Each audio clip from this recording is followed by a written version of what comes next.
ওম শান্তি ৩-১-২০২৫ মুরলি। বাবা বলছেন, মিষ্টি বাচ্চারা, নিরাকার বাবা তোমাদের নিজের মত প্রদান করে ঈশ্বর আস্তিক বানাচ্ছেন। আস্তিক হলে তবেই তোমরা বাবার অবিনাশী উত্তরাধিকার নিতে পারবে। প্রশ্ন: অসীম জগতের রাজত্ব প্রাপ্ত করতে কোন দুটি বিষয়ের ওপরে সম্পূর্ণ মনোযোগ দেওয়া উচিত? উত্তর: ১. পড়াশোনা এবং ২. সার্ভিস। সার্ভিস করার জন্য লক্ষণও খুব ভালো থাকা প্রয়োজন। এই পড়াশোনা হলো অত্যন্ত ওয়ান্ডারফুল। এর দ্বারা তোমরা রাজত্ব প্রাপ্ত করতে পারো। দাপট থেকে ধন দান করলে রাজত্ব প্রাপ্ত হয়, কিন্তু এখন তোমরা পড়াশোনা করে প্রিন্সেস হও। গীত: আমাদের তীর্থ হলো অনুপম। ওম শান্তি। মিষ্টি মিষ্টি আত্মারূপী বাচ্চারা গানের একটি লাইন শুনল। তোমাদের তীর্থ হলো ঘরে বসে চুপটি করে মুক্তিধামে পৌঁছনো। দুনিয়ার তীর্থ হলো কেমন? তোমাদের হলো সম্পূর্ণ পৃথক, অনুপম। মানুষের বুদ্ধি যোগ হয় সাধু সন্ন্যাসী ইত্যাদির দিকে। বাচ্চারা, তোমাদের তো কেবলমাত্র বাবাকেই স্মরণ করার ডাইরেকশন প্রাপ্ত হয়। তিনি হলেন নিরাকার পিতা। এমন নয় যে নিরাকারকে যারা বিশ্বাস করে তারা নিরাকারী মতের হয়। দুনিয়ায় মতান্তর তো অনেক। এই একমাত্র নিরাকারী মত নিরাকার বাবা দিয়ে থাকেন, যার দ্বারা মানুষ উঁচু থেকে উঁচু পদ, জীবন মুক্তি বা মুক্তি পেয়ে যায়। তারা এইসব কথা কিছুই জানে না, শুধু এমনিই বলে দেয় নিরাকার মতে বিশ্বাসী। অনেক অনেক মত আছে। সত্যযুগে হয় একটি মত, কলিযুগে রয়েছে অনেক মত। এখানে হলো অনেক ধর্ম, তাই লক্ষ কোটি মত হবে। প্রতিটি ঘরে ঘরে প্রত্যেকের নিজস্ব মত। এখানে বাচ্চারা, তোমাদের একমাত্র বাবা উঁচু থেকে উঁচু মত প্রদান করেন সর্বোচ্চ স্বরূপে পরিণত করতে। তোমাদের ছবি দেখে অনেকে বলে যে এটি কি বানিয়েছে। মুখ্য কথাটি কি বলো? এ হলো রচয়িতা আর রচনার আদি মধ্য অন্তের জ্ঞান, যে জ্ঞানের দ্বারা আমরা আস্তিক হই। আস্তিক হলেই বাবার উত্তরাধিকার প্রাপ্ত হয়। নাস্তিক হওয়ার ফলে উত্তরাধিকার হারিয়েছি। এখন বাচ্চারা, তোমাদের কর্তব্য কর্ম তা হলো নাস্তিককে আস্তিক বানানো। এই পরিচয় তোমরা বাবার কাছে প্রাপ্ত করছো। ত্রিমূর্তির চিত্র তো খুবই ক্লিয়ার। ব্রহ্মার দ্বারা ব্রাহ্মণ তো অবশ্যই চাই। ব্রাহ্মণদের দ্বারাই যজ্ঞ অনুষ্ঠিত হয়। এ হলো অনেক মহান বিশাল যজ্ঞ। সর্বপ্রথমে তো এই কথা বোঝাতে হয় যে উঁচু থেকে উঁচুতে হলেন বাবা। সকল আত্মারা হলো ভাই ভাই। সবাই এক পিতাকেই স্মরণ করে। তাকে বাবা বলে সম্বোধন করা হয়। স্বর্গের উত্তরাধিকারও রচয়িতা পিতার কাছে প্রাপ্ত হয়। রচনার কাছে প্রাপ্ত হওয়া সম্ভব নয়, তাই ঈশ্বরকে সবাই স্মরণ করে। এই বাবা হলেন স্বর্গের রচয়িতা এবং তিনি আসেন ভারতে, এসে এই কার্য করেন। ত্রিমূর্তির চিত্রটি খুবই ভালো। ইনি বাবা, ইনি দাদা। ব্রহ্মার দ্বারা বাবা সূর্যবংশী কুলের স্থাপনা করছেন। বাবা বলেন, আমাকে স্মরণ করো, তাহলে বিকর্ম বিনাশ হবে।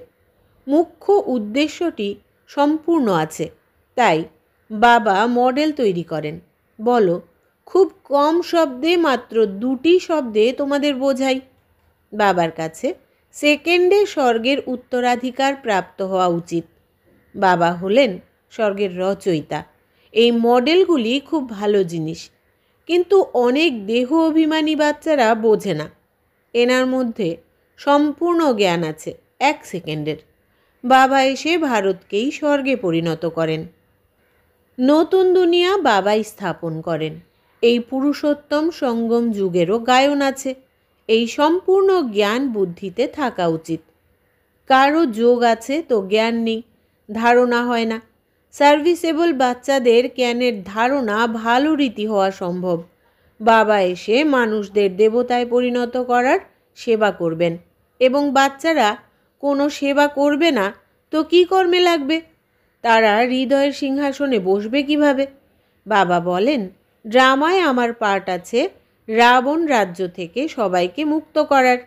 রাম রাজ্য এবং রাবণ রাজ্য ভারতেই গাওয়া হয়। এবারে রামকে সে কথাও জানে না। গায়ন করে পতিত পাবন ভক্তের ভগবান এক। অতএব কেউ ঢুকলেই প্রথমে বাবার পরিচয় দাও। মানুষ দেখে বোঝানো উচিত অসীম জগতের বাবা আসেন অসীম জগতের সুখের উত্তরাধিকার প্রদান করতে। তার নিজস্ব দেহ তো নেই, তাহলে স্বর্গের উত্তরাধিকার কিভাবে দেন? তিনি নিজেই বলেন, আমি এই ব্রহ্মা দেহের আধার নিয়ে পড়াই, রাজযোগ শিখিয়ে এই পদ প্রদান করি। এই মডেল দ্বারা সেকেন্ডের জ্ঞান বোঝানো যায়। কত ছোট আকার এই মডেলটির, কিন্তু যিনি বোঝাবেন তাকে দেহি অভিমানী হওয়া দরকার। সেই সংখ্যা খুব কম। এই পরিশ্রম কারো দ্বারা হয় না। তাই বাবা বলেন, চার্ট রেখে দেখো সারা দিন কতটুকু সময় স্মরণে থাকি। সারা দিন অফিসে কাজ করতে করতে স্মরণে থাকতে হবে, কাজ তো করতেই হবে। এখানে যোগে বসিয়ে বলা হয় বাবাকে স্মরণ করো, সেই সময় তো কোনো কর্ম করো না। তোমাদের তো কর্ম করাকালীন স্মরণ করতে হবে, তা না হলে বসার অভ্যেস হয়ে যায়। কর্ম করতে করতে স্মরণ করলে তবেই কর্মযোগী রূপে প্রমাণিত হবে। পার্ট তো অবশ্যই প্লে করতে হবে, এতেই মায়া বিঘ্ন সৃষ্টি করে। সৎভাবে কেউ চার্টও লেখে না, কেউ কেউ লেখে আধা ঘন্টা পৌনা ঘন্টা স্মরণ করেছি। তাও সকালে স্মরণে বসবে হয়তো। ভক্তিমার্গেও সকালে উঠে রাম নামের মালা জপ করতে বসে, এমন তো নয় সেই সময়ে একটি চিন্তনে থাকে না, অন্য অনেক সংকল্প আসতে থাকে। তীব্র ভক্তদের বুদ্ধি কিছুটা ধীর স্থির হয়ে থাকে। এইটি তো হলো অজপাজপ, নতুন কথা তাই না? গীতায় আছে মন মনা ভব, কিন্তু কৃষ্ণের নাম দেওয়াতে কৃষ্ণকে স্মরণ করে, কিছু বুঝতে পারে না। সাথে মডেল নিশ্চয়ই রাখবে। বলো, বাবা ব্রহ্মা দেহের আধার নিয়ে বোঝান, আমরা সেই বাবার সঙ্গে প্রীত করি। মানুষের না আত্মার জ্ঞান আছে না পরমাত্মার। এক বাবা ব্যতীত এই জ্ঞান কেউ প্রদান করতে পারে না। এই ত্রিমূর্তি শিব হলেন মুখ্য, পিতা ও স্বর্গের উত্তরাধিকার। এই চক্রকে বুঝে নেওয়া খুবই সহজ। প্রদর্শনীতেও লক্ষ লক্ষ প্রজা তো তৈরি হয়, রাজার সংখ্যা কম হয়।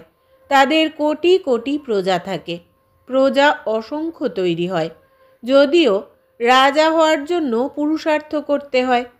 যারা সবচেয়ে বেশি সার্ভিস করে তারা অবশ্যই উঁচু পদের অধিকারী হবে। অনেক বাচ্চাদের তো সার্ভিস করার শখ থাকে। অনেকে বলে চাকরি ছেড়ে চলে আসি, খাওয়ার জন্য তো আছেই। বাবার আপন হয়ে বাবার লালন পালনে থাকব। কিন্তু বাবা বলেন, আমি বানপ্রস্থে প্রবেশ করেছি তাই না, মাতাদের বয়স এখনও কম, তাই ঘরে থেকে দুই দিকের সার্ভিস করতে হবে। বাবা প্রত্যেকের পরিস্থিতি দেখে পরামর্শ দেন। বিবাহ ইত্যাদির জন্য যদি আজ্ঞা না দেন তো হাঙ্গামা হয়ে যাবে, তাই প্রত্যেকের হিসেব নিকেশ দেখে পরামর্শ দেন। কুমার হলে বলা যায় সার্ভিস করো, সার্ভিস করে অসীম জগতের পিতার কাছ থেকে স্বর্গের উত্তরাধিকার প্রাপ্ত করো। লৌকিক পিতার কাছে তোমরা কি পাবে? ধুলো ছাই, সেসব তো মাটিতে মিশে যাবে। দিন দিন সময় কমে যাচ্ছে। অনেকে ভাবে আমাদের সম্পত্তির অধিকারী হবে আমাদের সন্তান, কিন্তু বাবা বলেন কিছুই প্রাপ্ত হবে না, সম্পূর্ণ সম্পত্তি মাটিতে মিশে যাবে। তারা ভাবে যারা পরে আসবে তারা খাবে। ধনীর ধন শেষ হতে সময় লাগে না, মৃত্যু তো সামনেই দাঁড়িয়ে আছে, কেউ উত্তরাধিকার প্রাপ্ত করতে পারবে না। খুব কম জন আছে যারা পুরোপুরি বোঝাতে পারে। বেশি সার্ভিস করলেই উঁচু পদের প্রাপ্তি হবে। অতএব তাদের সম্মান করা উচিত, তাদের কাছে শিখতে হয়। 21 জন্মের জন্য সম্মান করতে হয়। অটোমেটিক তারা উঁচু পদমর্যাদা প্রাপ্ত করবে। তো সম্মান তো যেখানে সেখানে করতেই হয়। নিজেরাও বুঝতে পারে যে প্রাপ্তি সবই ভালো, তাতেই খুশি।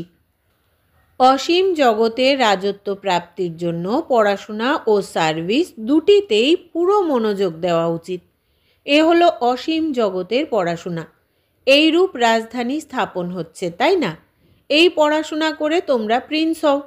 কোনো মানুষ ধন দান করে রাজার কাছে বা ধনীর ঘরে জন্ম নেয়, কিন্তু সেসব তো হলো অল্পকালের সুখ। অতএব এই পড়াশোনায় বিশেষ মনোযোগ দেওয়া উচিত। সার্ভিস করার চিন্তাও থাকা উচিত। আমরা নিজেদের গ্রামে গিয়ে সার্ভিস করি, অনেকের কল্যাণ হয়ে যাবে। বাবা জানেন, সার্ভিস করার শখ এখন কারো মধ্যে নেই। লক্ষণ তো ভালো থাকা উচিত। এমন নয় যে ডিসসার্ভিস করে যজ্ঞের নাম বদনাম করে নিজেরও ক্ষতি করবে। বাবা তো প্রত্যেকটি কথার জন্য ভালোভাবে বোঝান। মডেল ইত্যাদির জন্য কত চিন্তা থাকে। তখন বোঝা যায় ড্রামা অনুসারে দেরি হয়। এই লক্ষ্মীনারায়ণের ট্রান্সলাইট অর্থাৎ চিত্রটিও ফার্স্ট ক্লাস, কিন্তু বাচ্চাদের ওপরে আজ বৃহস্পতির দশা তো কাল রাহুর দশা থাকে। ড্রামায় সাক্ষী হয়ে পাঠ দেখতে হয়। উঁচু পদের অধিকারী হওয়ার যোগ্যতা খুব কম জনের থাকে। এই গ্রহণ মিটে যেতে পারে, তবে জাম্প করা সম্ভব। পুরুষার্থ করে নিজের জীবন তৈরি করা উচিত, না হলে কল্পান্তরের জন্য সর্বনাশ হয়ে যাবে। বুঝবে, কল্প পূর্বের মতন গ্রহণ লেগেছে। শ্রীমত অনুসারে না চললে পদও প্রাপ্ত হবে না। উঁচু থেকে উঁচু হলো ভগবানের শ্রীমত। এই লক্ষ্মীনারায়ণের চিত্র তোমরা ছাড়া কেউ বুঝবে না। বলবে, চিত্র তো খুব ভালো বানিয়েছ। এই চিত্র দেখলেই তোমাদের মূল বতন, সূক্ষ্ম বতন, স্থূল বতন, সম্পূর্ণ সৃষ্টির চক্র বুদ্ধিতে এসে যাবে। তোমরা নলেজফুল হও, নম্বর ক্রম অনুযায়ী, পুরুষার্থ অনুসারে। এইসব চিত্র দেখে বাবা খুব খুশি হন। স্টুডেন্টদের তো খুশি হওয়া উচিত, তাই না? আমরা পড়াশোনা করে এই রূপ হই। পড়াশোনার দ্বারাই উঁচু পদের প্রাপ্তি হয়। এমন নয় যে ভাগ্যে আছে। পুরুষার্থ দ্বারাই প্রালব্ধ প্রাপ্ত হয়।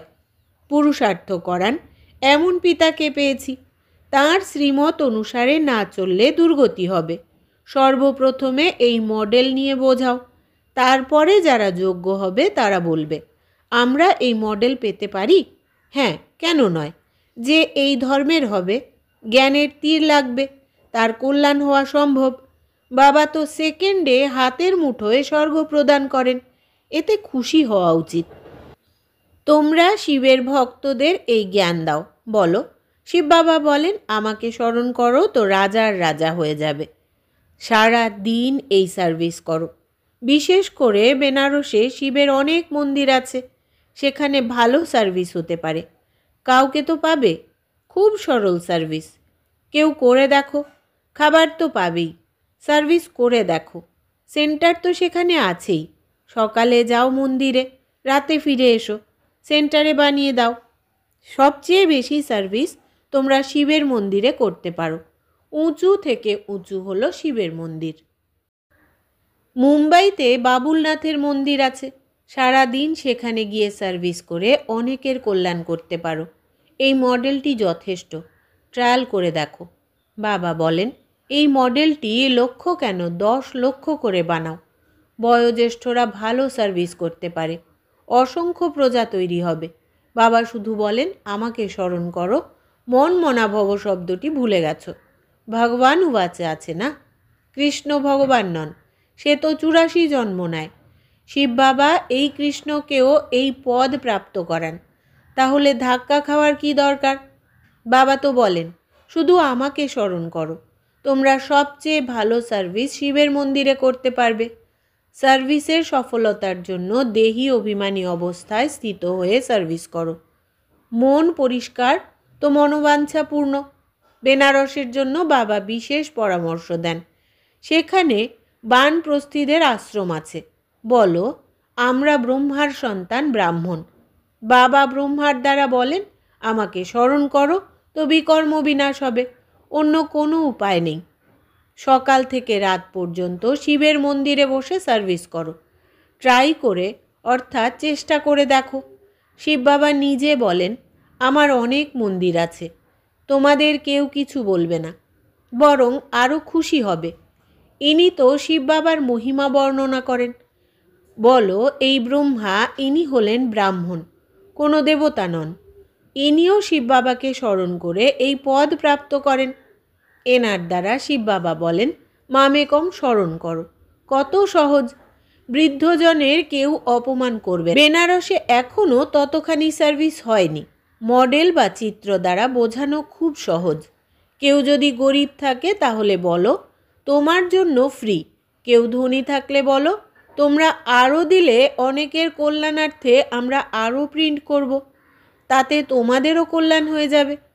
তোমাদের এই পেশা আরও তীব্র হয়ে যাবে। কেউ চেষ্টা করে দেখো। আচ্ছা, মিষ্টি মিষ্টি হারানিধি বাচ্চাদের প্রতি মাতা পিতা বাপ দাদার স্মরণের স্নেহ সুমন আর সুপ্রভাত। আত্মাদের পিতা তাঁর আত্মারূপী বাচ্চাদেরকে জানাচ্ছেন নমস্কার।